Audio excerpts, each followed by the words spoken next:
Кадерле якташтар, без төрле илләрдә яшәүче башкортлар безне җитеп килгән яңа ел менән котлыгыбыз килә. В то же самое время хотелось бы верить, что в Новый год мы заходим с полным осознанием того, что реально происходит в мире, что происходит в нашем доме, в нашей республике.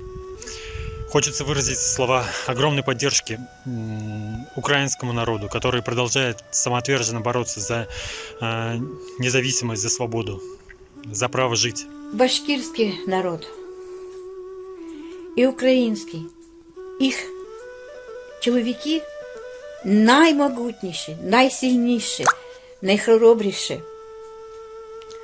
Так було, так і є. Башкирські і українські жінки найкрасивіші в світі, краса, з якою ніхто не може зрівнятися.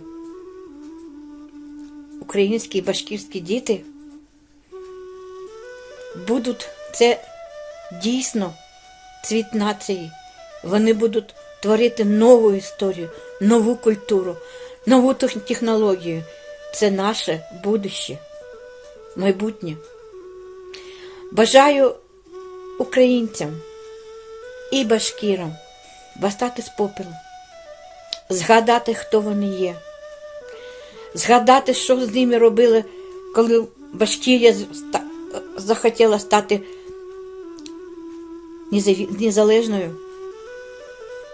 независимою державою. Яңа 2023 ел ергә тынычлык һәм гаделлек килтерүенә ышанабыз. Украин халкы безнең өчен өлгө булып тора. Башкорт халкы, biz de oynayık. Yanı yılda, yanı yılдар уйлайык. Давайте в новом году не останемся в стороне и вместе придем к новым вершинам.